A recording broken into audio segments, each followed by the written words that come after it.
Esta noche, en el sur de la frontera, se cumple un año de la administración de Donald Trump en Estados Unidos.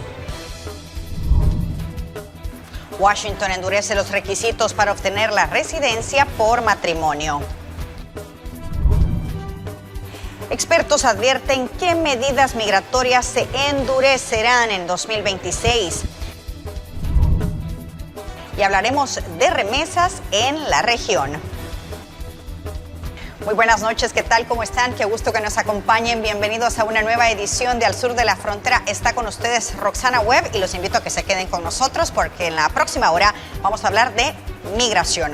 El 20 de enero de 2025, Donald Trump regresó a la Casa Blanca para asumir como el presidente número 47 de Estados Unidos, después de haber sido el 45. Aranceles, guerra, inmigración. Así fue el primer año del gobierno de Trump y estas fueron sus declaraciones. People, and then they say, oh, we discriminate against. I love Hispanic.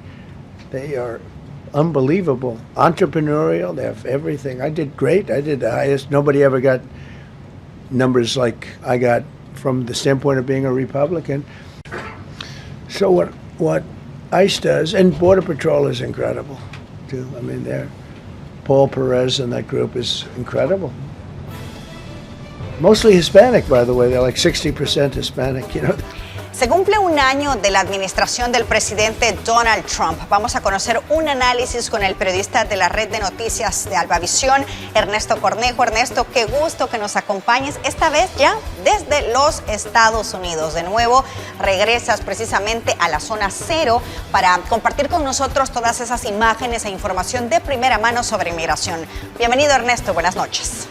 Y estamos listos para poderles actualizar de la información que ha ocurrido en las últimas horas. Iniciamos de inmediato con la información y es que Donald Trump ha cumplido su primer año de su segundo mandato estando al frente del Ejecutivo. Estos 12 meses han sido marcados por endurecidas políticas migratorias, también una reducción drástica en la frontera sur en cuanto a los cruces irregulares, pero sobre todo también la guerra arancelaria que ha mantenido con algunos países de América Latina. Más detalles se los presento en el siguiente informe.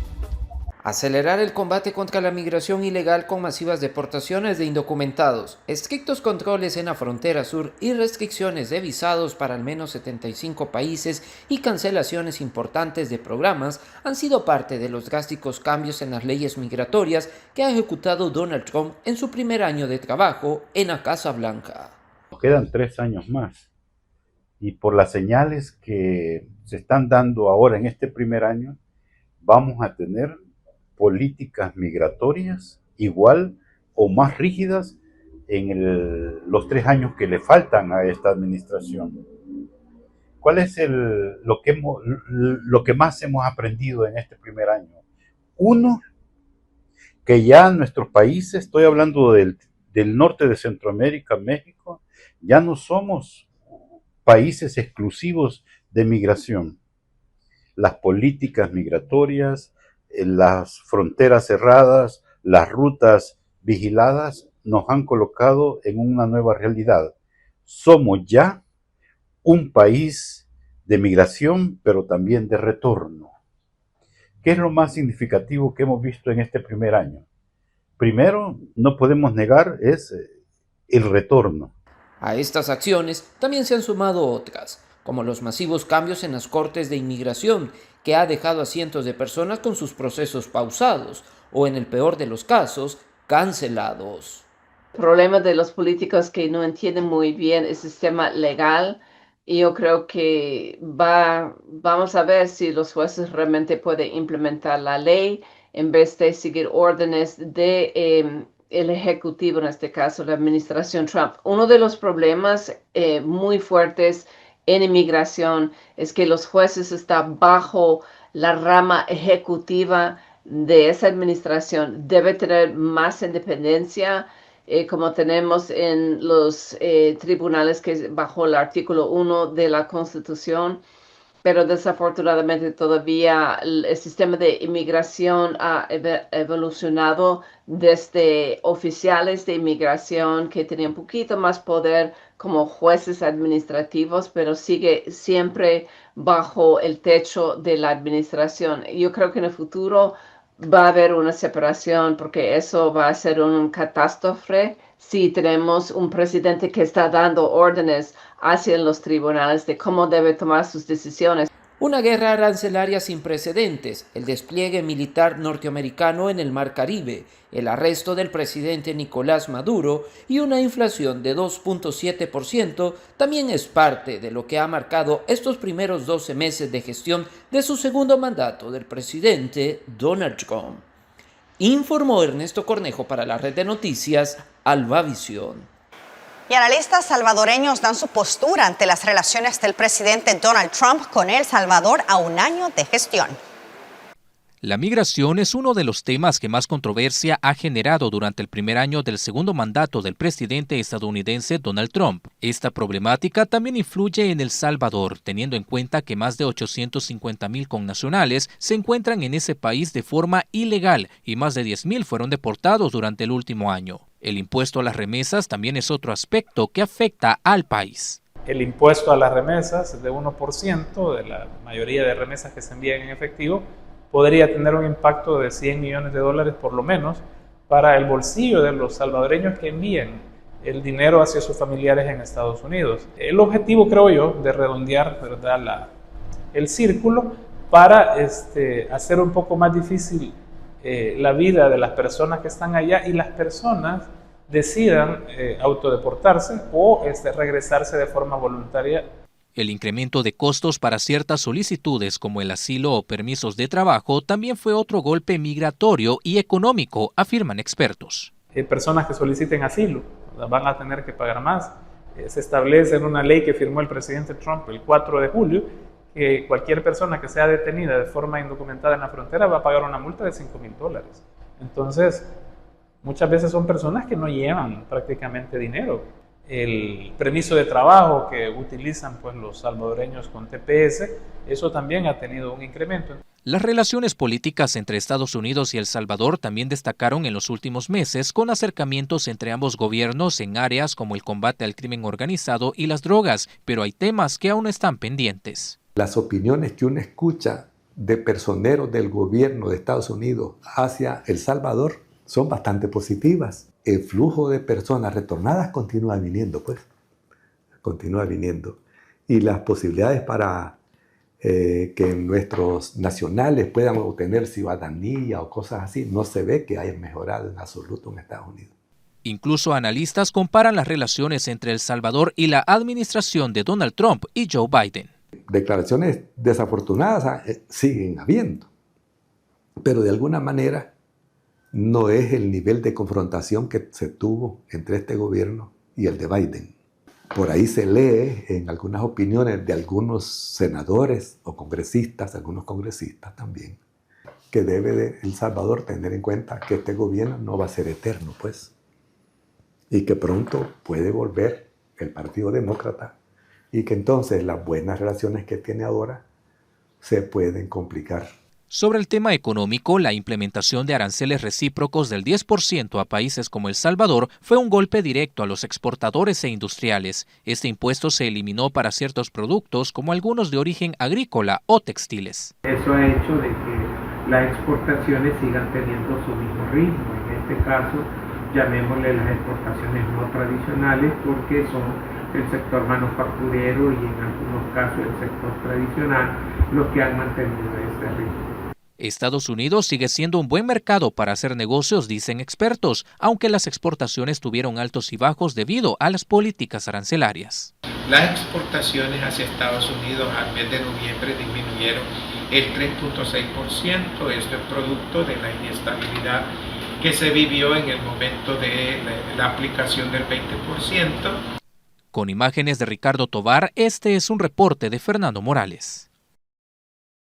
Y se ha conocido que hay un endurecimiento de los requisitos para la residencia por matrimonio. Veamos. Estados Unidos endurece los requisitos para obtener la residencia por matrimonio. En el nuevo marco normativo desde enero del 2026, el Servicio de Ciudadanía e Inmigración de Estados Unidos, USCIS, aplica las nuevas reglas para la obtención y la conservación de la residencia permanente por matrimonio. Esta normativa refuerza el control sobre los ciudadanos extranjeros que buscan regularizar su estatus tras casarse con un ciudadano estadounidense o residente legal. El objetivo central de la reforma es combatir el fraude migratorio de manera más rigurosa, según fuentes federales. El incumplimiento de los nuevos requisitos conlleva a la revocación automática del estatus y la apertura inmediata de procedimientos de remoción del país, residencia condicional y formulario 1-751. El protocolo establece que si el matrimonio tiene menos de 2 años de antigüedad al momento de la aprobación, la residencia se otorga de forma condicional por un periodo de 2 años. Para convertirla en permanente es obligatorio presentar el formulario 1-751 dentro de 90 días previo al vencimiento de la tarjeta. Un cambio clave en el 2026 es la ampliación de la validez automática tras presentar la solicitud correctamente. La vigencia de la residencia condicional se extiende hasta por 48 horas, permitiendo al solicitante mantener sus derechos mientras se procesa el trámite.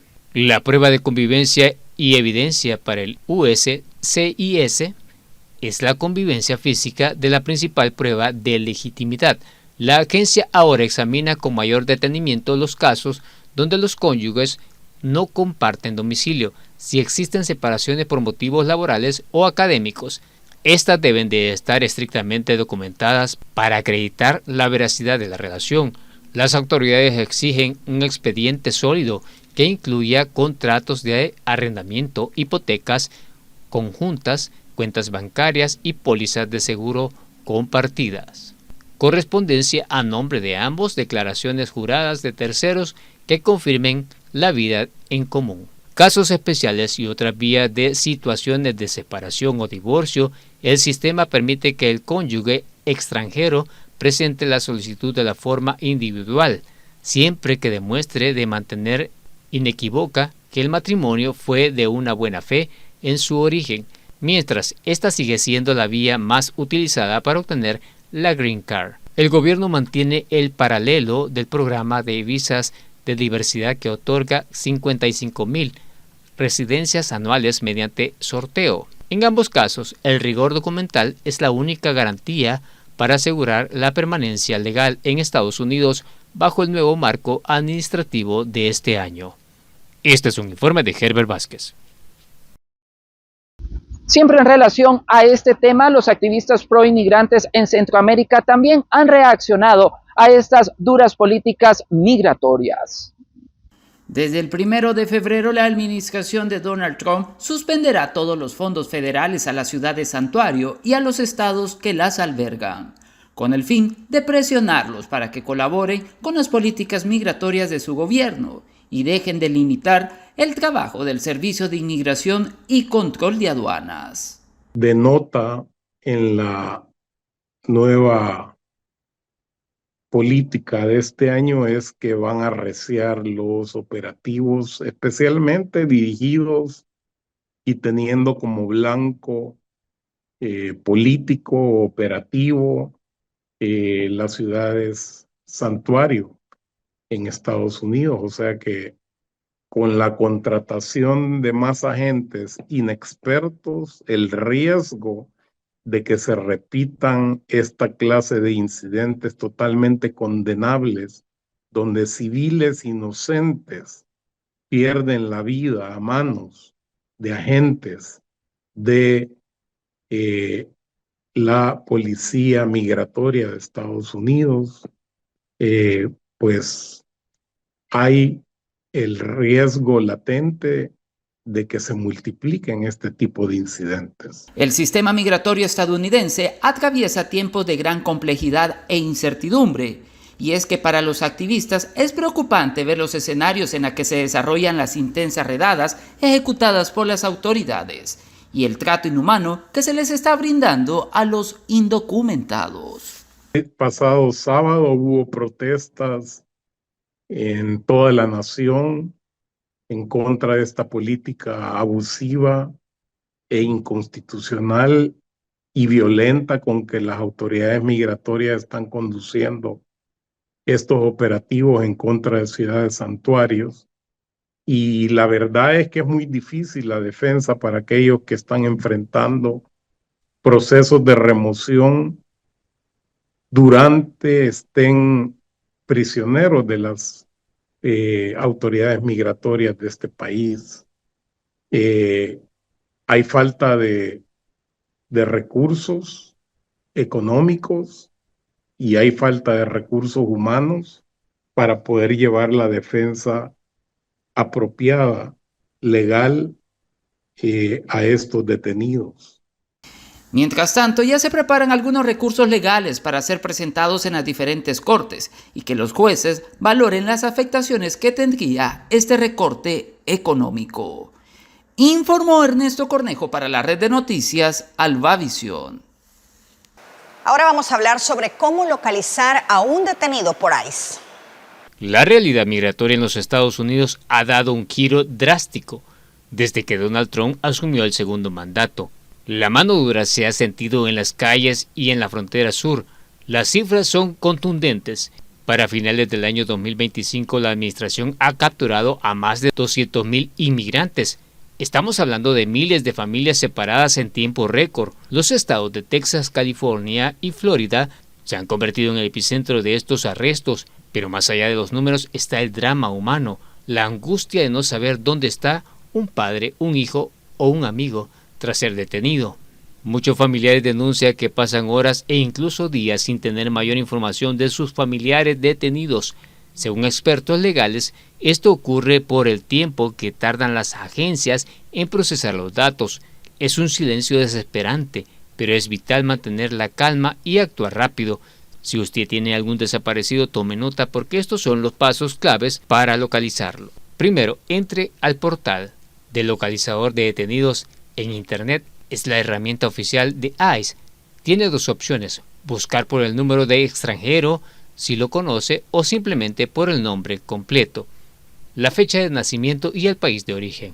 Segundo, si no aparece en el sistema, contacte a las oficinas locales de ICE en su ciudad. Ellos tienen el registro directo de quién entra y quién sale de los centros de detención. Tercero, ojo con este dato. Este año el gobierno empezó a usar prisiones federales comunes para recluir inmigrantes.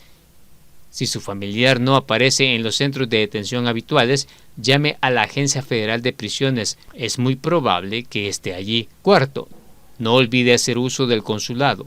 Todo migrante tiene derecho a comunicarse con los representantes de su país. Los consulados suelen tener canal directo para confirmar si un ciudadano está bajo custodia. Si después de estos pasos sigue sin respuesta, no se detenga. Haga una lista de las cárceles locales de su condado y llame a una por una. La información puede tardar en actualizarse, pero la persistencia es clave. Manténgase informado y tenga siempre a mano los documentos básicos de sus seres queridos. Este es un informe de Herbert Vázquez. Es todo lo que les tenemos hasta esta hora, pendientes de nuestras diferentes emisiones donde les estaremos ampliando estas y otras informaciones. Informó para la red de noticias Albavisión desde Los Ángeles, California, Ernesto Cornejo. Gracias, Ernesto, por compartir con nosotros de tus temas. Un gusto saludarte. Vamos a nuestra primera pausa comercial, ya volvemos.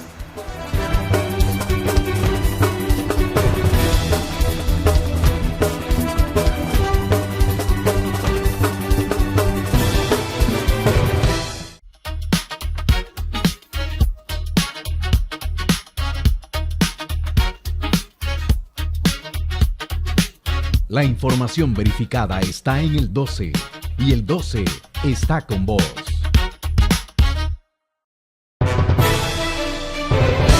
Con Noticiero Hechos te informas en las redes sociales. Puedes informarte en vivo en X, Facebook, YouTube, Instagram, TikTok, Thread y WhatsApp.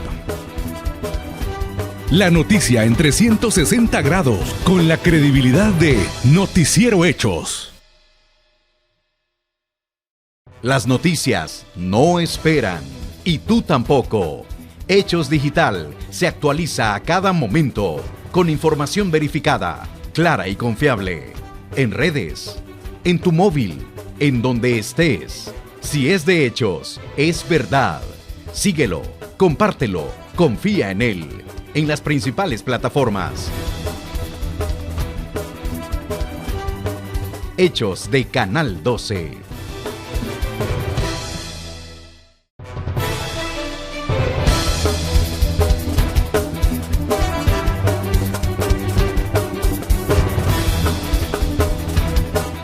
Ahora saludamos al abogado experto en temas migratorios, Orlando Vázquez, de Vázquez y Vázquez Asociados, Abogados y Notarios. Bienvenido, qué gusto que nos acompañe. Buenas noches, Roxana. Siempre es un gusto estar por acá. Estados Unidos suspenderá el procesamiento de visas de inmigrante para ciudadanos de 75 países. ¿Qué nación de América Latina está en la lista? Es correcto, Roxana. Por lo menos 7 países realmente de Latinoamérica van a ser afectados con esta medida que ha dictado el Departamento de Estado de los Estados Unidos de América. Y tenemos en este listado a Brasil, a Colombia, a Uruguay, a Cuba, Haití. También tenemos a nuestros vecinos de Guatemala y a Nicaragua. Esos son los países. La Embajada de Estados Unidos en El Salvador y el presidente del país también aclararon que El Salvador no está en esta lista. ¿A qué cree que se debe? Bien, considero que se debe a 2 razones fundamentales. La primera de ellas es que los ciudadanos salvadoreños que residen legalmente en Estados Unidos pues no tienen una dependencia alta de los beneficios públicos que ofrece el gobierno estadounidense, de tal manera que me permito suponer que los salvadoreños no representan una carga pública para el gobierno estadounidense y por esa razón es que no los han incluido en esa lista. Además, me permito suponer que la buena relación que mantiene el presidente de la República con el presidente estadounidense es lo que ha llevado a que El Salvador no esté incluida en ese listado. Abogado, ¿y cuáles son las visas de inmigrante? Las visas de inmigrantes son aquellas que tienen la finalidad de residir, de que una persona resida en Estados Unidos y que pueda trabajar en Estados Unidos de una manera permanente, no son temporales. Es permanente la residencia, el trabajo y por lo tanto la persona puede realizar una actividad legal, laboral allá y formar su familia allá y vivir su vida como cualquier otra persona en Estados Unidos. Dentro de estas visas tenemos las de familia, por peticiones familiares, las visas de trabajo, pero para aquellos o para aquellas personas que tengan habilidades extraordinarias y que vayan a realizar un trabajo extraordinario a Estados Unidos, y de igual manera tenemos visas especiales dentro de las cuales podríamos mencionar las que se dan en la lotería de visas, de las cuales El Salvador no ha formado parte en los últimos años, pero que también llevan a una residencia. Con estas visas, Roxana, se puede obtener una green card. Eso es lo que se consigue con ellas. ¿Cuáles son las visas de no inmigrante? Las visas de no inmigrante, Roxana, tal como su nombre lo nomina, son aquellas que no llevan a una residencia, que no llevan a la migración como tal, sino que lo que se pretende únicamente es un viaje temporal. Dentro de estas podemos mencionar las visas de turismo, visas de trabajo temporales, también las visas de estudio serían las que están englobadas en estas visas de no inmigrante y que no dan una green card. Es nada más para un viaje temporal. ¿Cuáles son las visas más comunes que solicitan los salvadoreños? Definitivamente, Roxana, son las visas relacionadas al turismo. Esa es la alta demanda acá en el país, aunque de igual manera tenemos las visas por peticiones familiares que llevan a una green card. Es decir, un residente de Estados Unidos, un salvadoreño que reside en Estados Unidos, peticionando por un familiar o un ciudadano estadounidense peticionando por un familiar salvadoreño. Esas serían las visas más comunes. ¿Se han endurecido los procesos para adquirir o renovar una visa de turista? Es correcto, Roxana. No hay una medida legal o no hay una novedad legal que lleve a esto, pero sí en la práctica se está endureciendo esos filtros y se hace una interpretación más estricta de los requisitos y el escrutinio de los lazos que aferran a la persona a El Salvador son más fuertes. Ese escrutinio, esa revisión de los lazos al país se ha vuelto más fuerte y de igual manera la comprobación de que se poseen medios económicos que van a permitir costear el viaje. ¿Cuáles cree que son las principales razones para negar una visa? Bien, depende de la visa, Roxana, pero si hablamos de la que es más común, la que se solicita más a menudo acá en el país, que es la visa de turismo, pues esto está relacionado a no poder comprobar los vínculos con el país, a una incapacidad que tiene el peticionario de comprobar sus vínculos con el país. Y esto representa un riesgo para las autoridades estadounidenses y por lo tanto llevan a una denegación de la visa. Dado que la persona no puede comprobar sus lazos familiares, no puede comprobar sus lazos laborales y tampoco puede comprobar que posee bienes en el país. Y eso es lo que principalmente lleva a una negatoria de una visa. Pero también hay otros motivos, como podrían ser el hecho de haber ingresado ilegalmente a Estados Unidos o haber utilizado mal una visa cuando ya le fue expedida, como pasa con aquellas personas que utilizan su visa de turista hasta por 6 meses. En esos casos, pues, tienden a no renovar la visa o a negarles la expedición de la misma. Estados Unidos también anunció que endurece los requisitos para obtener la residencia por matrimonio. ¿Qué ha cambiado o cómo se ha endurecido? Definitivamente ha endurecido los requisitos.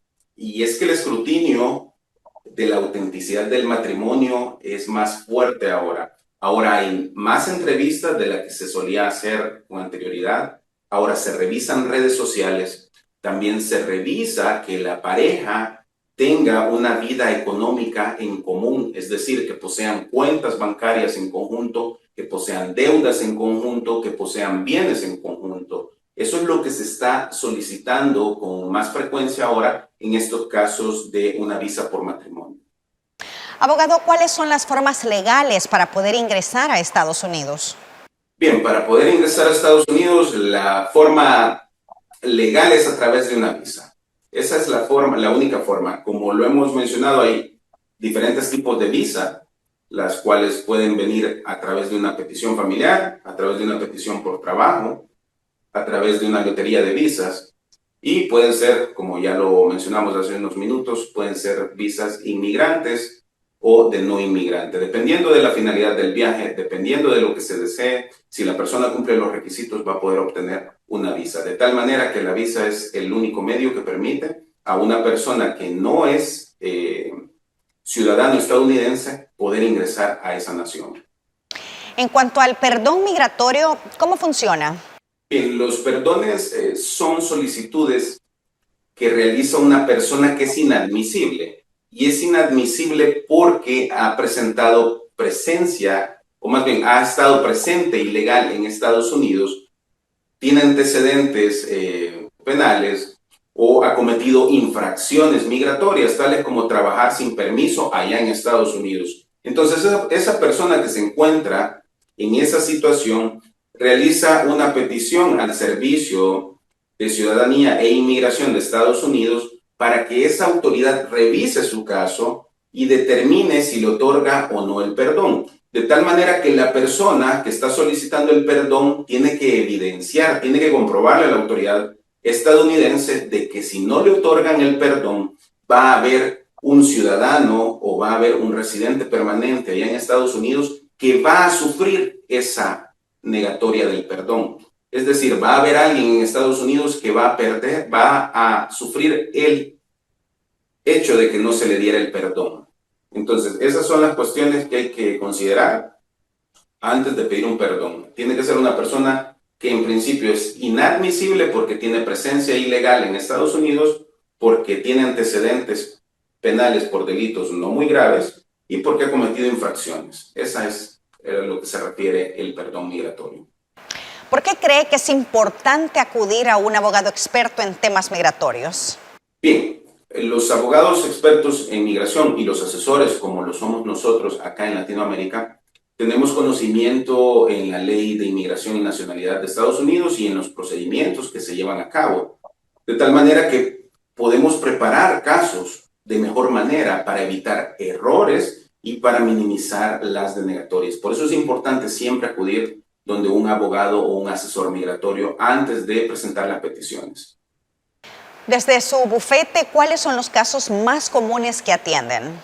Visas de turista, Roxana. Esos son los más comunes, los que más frecuencia ocurren. Y las visas por peticiones familiares, esas también, ya sean por ser hijos de un residente o de un ciudadano estadounidense o de otro tipo de familiar, ¿verdad? Esas son las más frecuentes aquí en el despacho. ¿Podemos contactarlo? ¿Cómo podemos o conocer más de su trabajo? Con mucho gusto nos pueden seguir en nuestras redes sociales en Vázquez y Asociados, Abogados y Notarios, en Instagram y en Facebook, y de igual manera me pueden escribir directamente a mi persona a través del WhatsApp 7753-8006. Muchas gracias por su tiempo. Buenas noches. Buenas noches, un saludo. Vamos a la pausa y ya volvemos con más de Al Sur de la Frontera.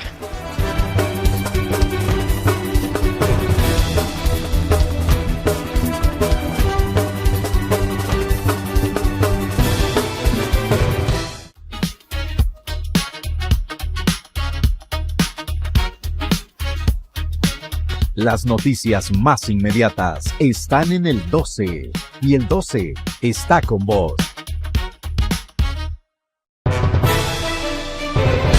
Con Noticiero Hechos te informas en las redes sociales. Puedes informarte en vivo en X, Facebook, YouTube, Instagram, TikTok, Thread y WhatsApp.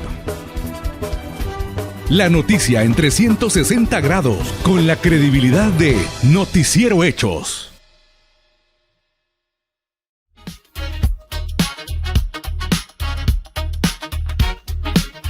Hechos, no palabras. Las noticias están en el 12 y el 12 está con vos.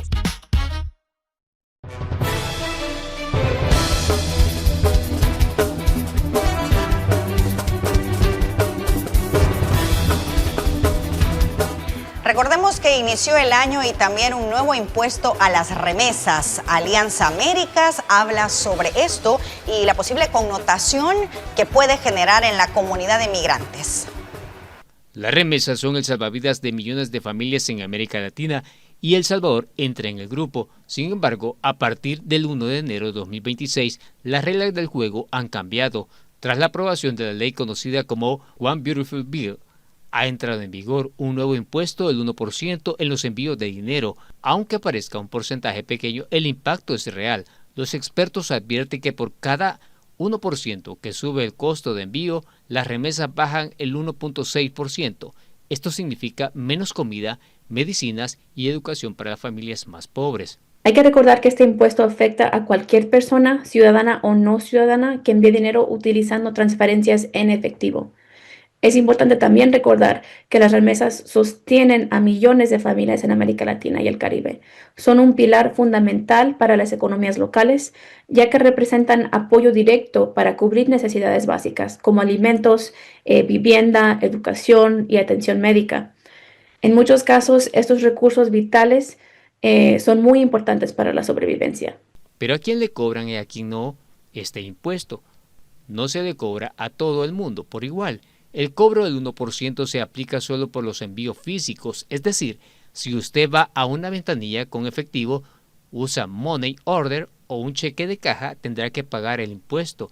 La buena noticia es que las transferencias digitales están extensas. Si usted envía dinero desde su celular o computador usando su cuenta bancaria o tarjeta de crédito y débito de Estados Unidos, no tiene que pagar impuesto adicional. El impacto real de este impuesto aún está por verse, aunque muchos expertos anticipan que esto va a reducir la cantidad de dinero que envían las personas de la región. Sin embargo, este nuevo impuesto se impone en un contexto muy complejo en el que la política de control migratoria continúa intensificándose. La administración Trump no ha mostrado señales de detener estos ataques contra nuestras comunidades. La violencia en la aplicación de la ley migratoria y la campaña de miedo que se ha desarrollado están obligando a muchas familias a considerar el retorno forzado a sus países de origen. Para evitar que su dinero se quede en el camino, la clave es la educación digital. Plataformas como Remitly, Google Pay, Apple Pay o Vigo Money son opciones seguras que le ahorren ese 1%. E incluso países como México han lanzado herramientas como la tarjeta Finabien, donde el gobierno busca cubrir estos gastos para que el dinero llegue íntegro. Esto no se aplica a transferencias digitales, incluidas aquellas realizadas con tarjetas emitidas en Estados Unidos a través de servicios como Remitly, como Google Pay, Apple Pay, Vigo Money o tarjetas prepagadas. Los expertos recomiendan que es el momento de ayudar a los familiares a bancarizarse. Enseñarles a usar una tarjeta o una aplicación no es solo modernizarse, es proteger el fruto de su esfuerzo en este país, afirman. Por ello, resulta urgente educar a las comunidades en Estados Unidos sobre alternativas a las transferencias en efectivo que no impongan una carga financiera adicional al envío de estos recursos esenciales y que permitan seguir sosteniendo a millones de familias en nuestros países de origen. El impuesto del 1% que entró en vigor el 1 de enero de 2026 afectará principalmente a quienes envíen remesas en efectivo, pero también impactará de forma directa a los países que dependen de estos flujos como El Salvador, México, Guatemala, Honduras e incluso la India. Este es un informe de Herbert Vázquez. A partir del 1 de enero de 2026, como les decía, entró en vigor el impuesto del 1% a las remesas enviadas desde Estados Unidos, afectando especialmente a miles de migrantes y sus familias en países de la región, como por ejemplo en Guatemala. Ahí un experto advierte cuál es el panorama y sus efectos en los hogares. El impuesto fue aprobado en julio del 2025 como parte de una ley basada en el flujo de transferencias de dinero financieras con efectivo, giros postales y cheques de caja.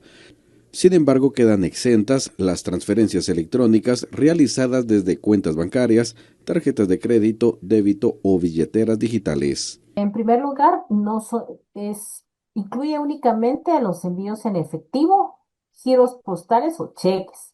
No incluye transferencias bancarias. Eso digamos que es el primero.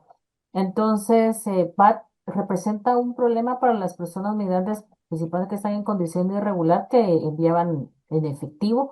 Y sí, de alguna manera, pues se suma a lo que ya incluye los costos que cada una de las remesadores o la forma en que lo envía le va a cobrar. No es significativo el monto, pero al final del día, pues sí va sumando a la reducción de los ingresos que van a recibir las familias, ¿verdad? Pues, por ejemplo, dependiendo del medio que utilicen, en este caso, por ejemplo, los envíos en efectivo son empresas que, como las remesadoras, por ejemplo, tienen, los costos oscilan entre 4 y 7%. De hecho, Guatemala es uno de los países que tiene más bajos costos en temas de transferencias, y pues se va a sumar un 8. Quiere decir que la familia, por ejemplo, si recibía $100 y luego de la deducción recibía 650, pues va a tener un 1% menos, ¿verdad? Por cada $100 o por cada $50, dependiendo. Y eso significa que, pues, que va a tener que hacer una planificación de sus gastos, porque en este momento, pues, este es lo que está establecido, pero sí sabemos que, o sea, la tendencia es que vaya al incremento. Según expertos, el impacto del impuesto será significativo, especialmente para los migrantes que envían dinero en efectivo. En este momento cerramos el año 2025 con un 25,000 millones de dólares enviados por los migrantes, principalmente de los Estados Unidos. La tendencia puede ir afectándose en la medida en que las deportaciones vayan ampliando. Y creo que en los próximos 6 meses vamos a tener mayor claridad de cómo se va a estar comportando, por un lado, la deportación y por ende, si hay más deportados, entonces hay reducción en el envío de remesas. También, por ejemplo, algunas personas guatemaltecas en los Estados Unidos han tomado también la decisión de autodeportarse, ¿verdad? Y entonces han estado enviando, durante el año pasado estuvieron enviando su dinero para poder como tener al retornar, poder tener un sustento económico que les pueda compensar, ¿verdad? La falta de empleo. Entonces seguramente también eso se tiene que reflejar en los primeros 3 meses si vamos a mantener la alza o una gradual reducción del envío de las remesas, ¿verdad? Pero son, digamos, están condicionadas a la deportación, a la decisión de la familia o de la persona de retornar y de ya no enviaría sus recursos, y eso será en los próximos 3 meses como mínimo que vamos a poder observar la tendencia. Y Honduras recibió más de 12 mil millones de dólares en concepto de remesas durante el 2025, una cifra histórica para ese país. Esto a pesar de que el año pasado hubo más de 30,000 retornados desde Estados Unidos. Hay un aumento significativo en comparación al 2024. El 2024 cerramos con 10,000 millones de dólares y hoy es una muy buena noticia. Recordarle a nuestra población que representa casi el 20-25% del Producto Interno Bruto. Muy buenas noticias porque a pesar de los casi 35,000 hermanos retornados este año es una alza muy significativa, importante para el nuevo gobierno para que haga gestiones. No solo con los hermanos que están amparados al TPS, sino que abogar por esos más de 1.2 millones de hondureños que tienen un estatus ilegal, para también que se les busque una solución, puedan tener un estatus diferente o un estatus legal, para que esto pueda seguir generando tranquilidad en nuestro país. Y el Instituto Guatemalteco de Migración brindó un retorno digno a más de 55,000 migrantes deportados durante el 2025.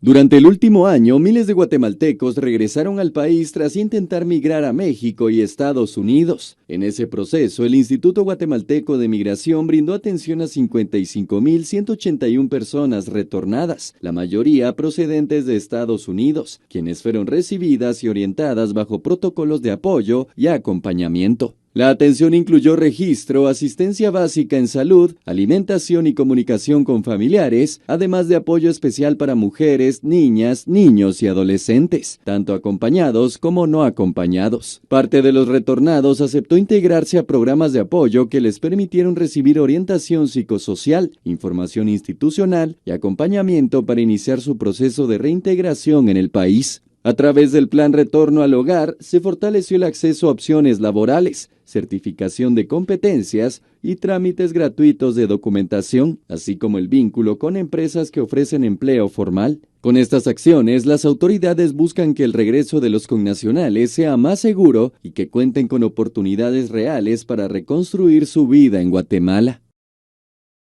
Expertos advierten qué medidas migratorias se endurecerán en 2026, tomando en cuenta que es un tema que seguirá evolucionando debido a los acontecimientos marcados por el 2025. En un análisis con una experta en asuntos migratorios se abordó la perspectiva de las políticas migratorias para el 2026. Según la experta, las medidas restrictivas implementadas en los últimos años seguirán endureciéndose, lo que podría afectar significativamente a la comunidad migrante. Yo creo que lo que venimos observando es cómo con cada una de sus acciones la administración Trump no solo está, intentando aprender y deportar a las personas que están en situación migratoria irregular, sino que también está poniendo fin a ciertos tipos de programas que habían autorizado el ingreso de las personas. Aquí no había fraude, aquí no había engaño, eran ingresos autorizados y personas que estaban bajo algún tipo de estatus migratorio precario, pero autorizado en el país. Es otro programa de parol que se termina, que es lo mismo que estamos viendo, por ejemplo, con los programas de estatus temporal protegido o TPS. son el tipo de medidas que vemos que la administración está, digamos, poniendo en práctica y las vemos también como el esfuerzo para tratar de cumplir con los anuncios que hicieron de deportaciones masivas. Entonces, desesperados por cumplir esas cuotas y esos números, están dejando en situación irregular a personas que estaban en situación regular. Según fuentes oficiales, las medidas podrían incluir la expansión del sistema de detención migratoria, la contratación de más agentes para ICE y la implementación de tecnologías de vigilancia más avanzadas. Además, se espera que las políticas de asilo se vuelvan más estrictas, lo que podría afectar a miles de personas que buscan protección en el país. El sentimiento de inseguridad que tiene una persona que se ve latinoamericana, de que pueda ser aprendida en la calle y después le pidan que demuestre que tiene autorización para estar en el país o que es una persona ciudadana estadounidense, es dramático. Las deportaciones han aumentado y con los recursos que se aprobaron a mediados del año en Estados Unidos, lo que hemos visto es un incremento desmedido de la detención de personas migrantes y muchísima presión sobre ellas. En este contexto, más que nunca, la protección consular debiera ser robusta y suficiente. Se necesita que los consulados puedan acompañar a sus nacionales, que puedan hacer visitas a los centros de detención, ayudar a informar a las personas, ayudarles a resolver temas como la custodia de sus hijos o alguna otra cosa urgente, que velen por la salud de sus nacionales privados de la libertad. A pesar de estas medidas, la experta enfatizó la importancia de que los migrantes conozcan sus derechos y busquen apoyo legal para proteger su situación. Vamos a la pausa.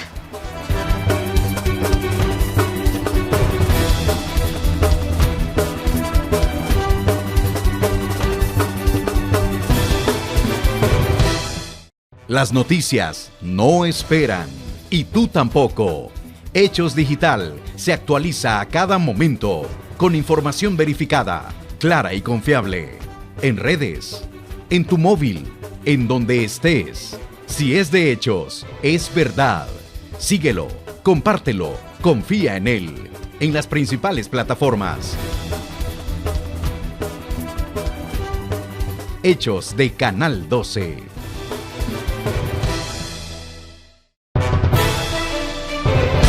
Con Noticiero Hechos te informas en las redes sociales. Puedes informarte en vivo en X, Facebook, YouTube,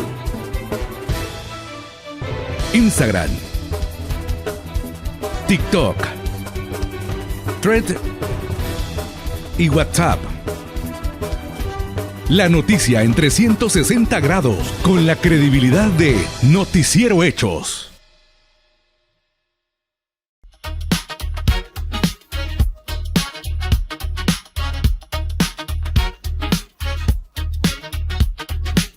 La información verificada está en el 12 y el 12 está con vos.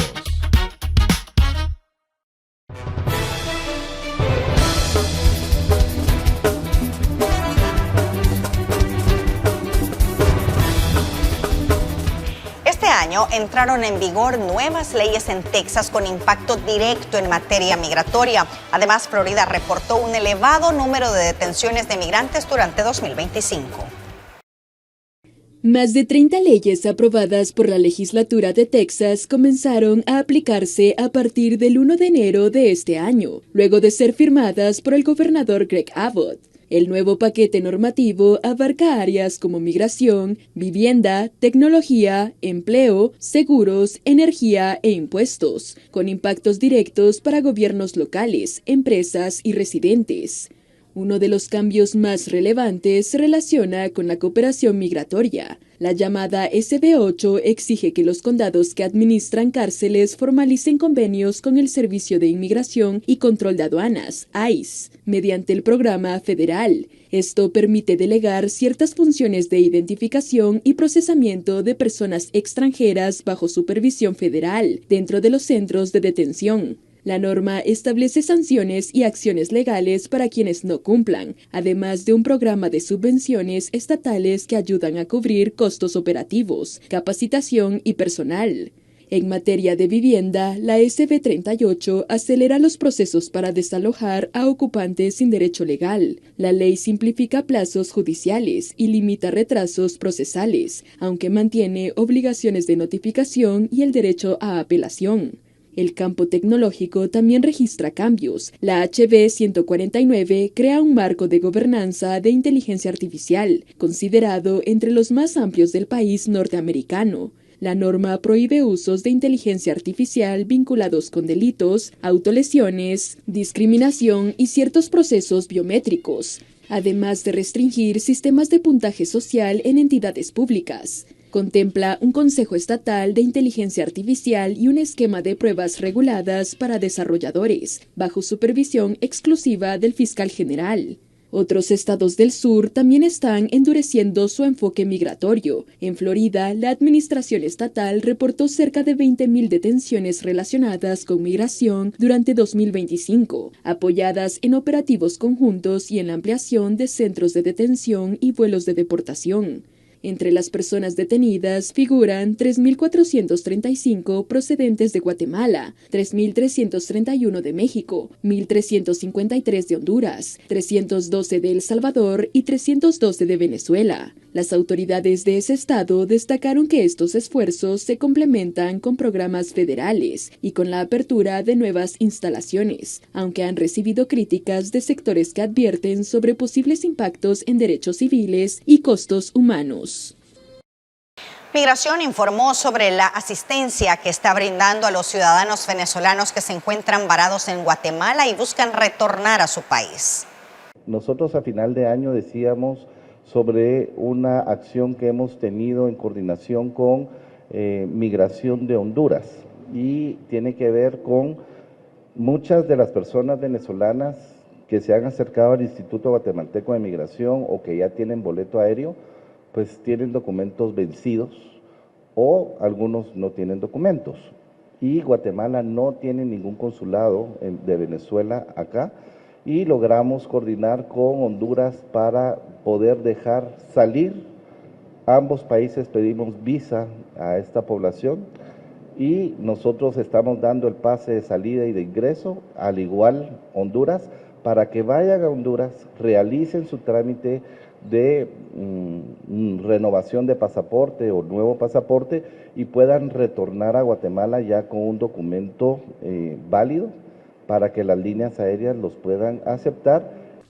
Por aparte, en el caso de recepción de migrantes de otras nacionalidades bajo el acuerdo con los Estados Unidos, durante el 2025 se atendieron 95 casos, siendo 79 de Honduras, 15 de México y 1 de Nicaragua. Y la comunidad migrante en los Estados Unidos dice estar preparada a través de organizaciones en caso se den las detenciones masivas y deportaciones que advierte ICE. En un contexto de creciente persecución a migrantes, expertos recomiendan a las personas que viven en situación irregular en el país tomar medidas para estar preparados en caso de una redada de ICE. Todas las personas migrantes en Estados Unidos, en el contexto que estamos viviendo, tenemos que prepararnos. Prepararnos significa recibir consejo legal, si es posible tener un abogado al cual vamos a llamar, si tenemos alguna opción de protección o si tenemos un temor justificado de por qué no nos pueden deportar a nuestro país. Pero además tenemos que ordenar nuestras cosas si tenemos responsabilidades de cuidado. Es crítico que organicemos. Con los niños hay que dejar una carta poder, una identificación de quién sería la persona que puede quedarse con la custodia de los niños y esa persona tiene que tener instrucciones claras de qué es lo que la persona deportada quiere. Si quiere que esos niños viajen de vuelta para reunificarse con sus padres en el país de origen, si quiere que se los entreguen a otro familiar, ¿qué es lo que están previendo? Eso es crítico. Tienen que también dejar información del contacto de emergencia en el sistema escolar. Si esas personas no pueden ir a recoger a sus hijos, es clave que las escuelas sepan a un número que pueden llamar, que hay una persona de su confianza que puede ir a recoger a los niños del colegio. Hay que también organizar los asuntos. ¿Quién se va a encargar, por ejemplo, de vender las pertenencias que una persona pueda tener en Estados Unidos. ¿Quién tiene una autorización para reclamar los salarios que le deben a una persona? Tenemos que ordenar y prepararnos. No es algo que queremos que nos pase, pero es crítico que estemos bien preparados. Muchísimas organizaciones están ofreciendo servicios a la comunidad, hacen talleres, pero es clave que las personas vayan, que se informen, que hagan los trámites, que dejen preparado en su casa dónde están todos sus papeles, que si tienen hijos que nacieron en Estados Unidos, los registren con su nacionalidad, en este caso con la nacionalidad guatemalteca, y que obtengan pasaportes para esos niños. De manera que cuando esos niños viajen de Estados Unidos a Guatemala, ingresen con su pasaporte guatemalteco como ciudadanos guatemaltecos. Eso va a ser fundamental para simplificar los procesos dentro de Guatemala y para facilitar el acceso de esos niños, por ejemplo, al sistema escolar. La experta también recomendó que los migrantes se mantengan informados sobre sus derechos y las leyes migratorias actuales. Más de 70 organizaciones latinas en Estados Unidos pidieron al Congreso frenar el uso que llaman ilegal de las Fuerzas Armadas para la aplicación de las leyes migratorias, al considerar que erosiona la Constitución y socava la seguridad pública. Lo que la comunidad latina ha experimentado en Los Ángeles, Chicago, Portland y más reciente Minneapolis da la impresión de que esta administración le ha declarado la guerra a nuestra comunidad y que estamos siendo atacados por nuestro propio gobierno, dijo en un comunicado la presidenta de Unidos Youth, Janet Murguía. Esta fue una de las 74 organizaciones que firmaron una carta en la que denunciaron el aumento de la violencia por parte de las autoridades en operativos migratorios y urgen acciones por parte del legislativo. Esta coalición exige que el Congreso ejerza su poder de supervisión y asignación de fondos para garantizar la transparencia y exigir cuentas a la administración, indicó Murguía. La misiva declaró que el Congreso tiene la responsabilidad de rechazar la financiación sin control para la aplicación de las leyes de inmigración, después de que el pasado verano proporcionara $170 mil millones y 10,000 agentes adicionales al Servicio de Control de Aduanas ICE. La coalición agregó que la política antimigratoria del presidente Donald Trump da lugar a abusos de poder y a la instrumentalización de un sistema migratorio deficiente. Esta petición se produce mientras crece la tensión en Minnesota por la puesta en marcha de un operativo antimigratorio del gobierno estadounidense, sin el consentimiento de las autoridades estatales y locales. La crispación aumentó especialmente tras la muerte de una ciudadana la semana pasada, cuando un agente del ICE le disparó en varias ocasiones mientras ésta huía en su vehículo durante uno de los operativos. En respuesta a las protestas locales, la administración Trump ha amenazado con invocar la ley de insurrección en Minnesota, que permitirá al mandatario desplegar al ejército para reprimir episodios de desorden civil. Las organizaciones también pidieron a las cámaras que protejan a las comunidades de los abusos, prohibiendo que los agentes federales se oculten tras una máscara y realicen detenciones sin identificarse. Al respecto, reclamaron codificar protecciones para lugares sensibles como escuelas, hospitales, tribunales y lugares de culto, suspender los acuerdos 287G hasta que exista una supervisión independiente y garantizar que los arrestos y las detenciones estén debidamente documentados y legalmente autorizados. La 287G es un programa de cooperación migratoria que permite a las autoridades locales y estatales colaborar con ICE. Además, pidieron exigir órdenes judiciales para los arrestos y detenciones, asimismo el acceso a los asistentes jurídicos a detenidos y familiares. Muchas gracias por habernos acompañado. Un gusto. Roxana Webb estuvo con ustedes. Hasta la próxima.